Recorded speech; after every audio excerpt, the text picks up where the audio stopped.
ഈശോ മിശിഹായ്ക്ക് സ്തുതിയായിരിക്കട്ടെ.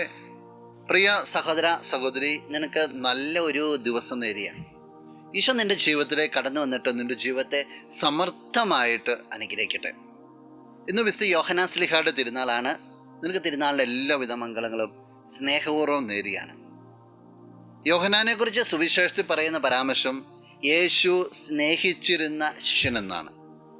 വിശുദ്ധ യോഹന്നാൻ അറിയിച്ച സുവിശേഷം 20-ാം അധ്യായം 2-ാം വാക്യത്തിൻ്റെ ആദ്യ ഭാഗം.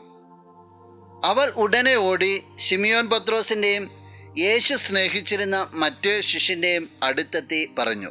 മഗ്ദല മറിയത്തെക്കുറിച്ച് പറയാം. അവൾ ഓടുകയാണ്. ഈശോയുടെ ശരീരം കല്ലറെ കാണാതെ വന്നപ്പോൾ ഈ വാർത്ത അറിയിക്കുവാനായിട്ട് ഓടുകയാണ്. അവൾ സങ്കടപ്പെട്ടാണ് ഓടുക. അപ്പോൾ ഓടിയിട്ട് പറയാണ് ശിമിയോൻ പത്രോസിൻ്റെയും യേശു സ്നേഹിച്ചിരുന്ന മറ്റേ ശിഷ്യൻ്റെയും. ഇപ്പോൾ യോഹന്നാനെ കുറിച്ചാണ് പറയുക. യോഹന്നാനെ കുറിച്ച് മഗ്ദല മറിയമാണ് യേശു സ്നേഹിച്ചിരുന്ന ശിഷ്യൻ. അപ്പോൾ അവിടെയുള്ള എല്ലാവർക്കും പരസ്യമായിട്ട് അറിയായിരുന്നു യോഹന്നാൻ ശ്ലീഹായോട് യേശുവിന് വളരെയധികം സ്നേഹമുണ്ടായിരുന്നു. യോഹന്നാൻ ശ്ലീഹ എന്ന് പറഞ്ഞാൽ ഈശോയുടെ കസിനാണ്. അപ്പോൾ ഈശോ എത്രമാത്രം സ്നേഹിക്കാൻ കാരണം എന്താ? നമുക്കറിയാം, യോഹന്നാൻ ശ്ലീഹയെ കുറിച്ച് പറയുമ്പോൾ ഒരു ശുദ്ധഗതിക്കാരനായിരുന്നു. അവസാനം വരെ ദീർഘകാലം ജീവിച്ചിരുന്ന വ്യക്തിയാണ് ശുദ്ധ ഹൃദയൻ. ഈശോ സ്നേഹമാണെന്ന് പ്രഖ്യാപിച്ച ശിഷ്യനാണ്. ഈശോയ്ക്കൊരു വ്യക്തിയെ ഇഷ്ടപ്പെടണമെന്നുണ്ടെങ്കിൽ, ആഴത്തിൽ ഇഷ്ടപ്പെടണമെന്നുണ്ടെങ്കിൽ ആ വ്യക്തിക്ക് നിഷ്കളങ്കത ഉണ്ടായിരിക്കണം.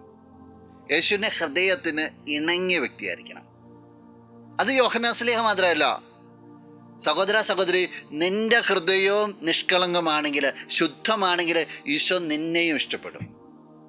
ക്രിസ്മസ് ഒക്കെ കഴിഞ്ഞ ഈ അവസരത്തിൽ ഹൃദയത്തെ ശുദ്ധമാക്കുക, ഈശോ നിന്നെ ഇഷ്ടപ്പെടാൻ തക്ക രീതിയിൽ ജീവിതത്തെ ക്രമീകരിക്കുക. അതാണ് ജീവിതത്തിൽ ഏറ്റെടുക്കേണ്ട ഏറ്റവും വലിയൊരു ദൗത്യം. ഈശോയ്ക്ക് ഹൃദയത്തിലേക്ക് കടന്നു വരാനായിട്ട്, ഈശോയ്ക്ക് നിന്നെ വിലമതിക്കുവാനായിട്ട് ഈസിയായിട്ട് സാധിക്കുമെങ്കിൽ നിൻ്റെ ജീവിതം വിലപ്പെട്ടതാണ്. അതനുഭവിക്കാൻ നിനക്ക് സാധിക്കട്ടെ. നമുക്ക് പ്രാർത്ഥിക്കാം. കണ്ണുകളടച്ച് കരങ്ങൾ കൂപ്പാം. നല്ലവനായ കർത്താവേ, നിന്നെ അങ്ങ് സ്തുതിക്കുന്നു, ആരാധിക്കുന്നു, മഹത്വപ്പെടുത്തുന്നു. നിന്റെ നിറസാന്നിധ്യത്തെ നന്ദിയോടുകൂടി ഓർക്കുകയാണ്. ഈശോയെ, നിന്റെ സ്നേഹത്തിലായിരിക്കുവാൻ ഈ വ്യക്തിയെ നീ അനുഗ്രഹിക്കണമേ. അതിന് തക്ക രീതിയിൽ ജീവിതത്തെ ക്രമീകരിക്കുവാനായിട്ട് സാധിക്കട്ടെ. ഈ ദിവസത്തിന് വേണ്ടത് എല്ലാ അനുഗ്രഹങ്ങളും ദാനങ്ങളും സംരക്ഷണം എല്ലാം പ്രത്യേകമായിട്ട് നൽകി അനുഗ്രഹിക്കണമേ. ഇപ്പോഴും എപ്പോഴും എന്നേക്കും. ആമേൻ.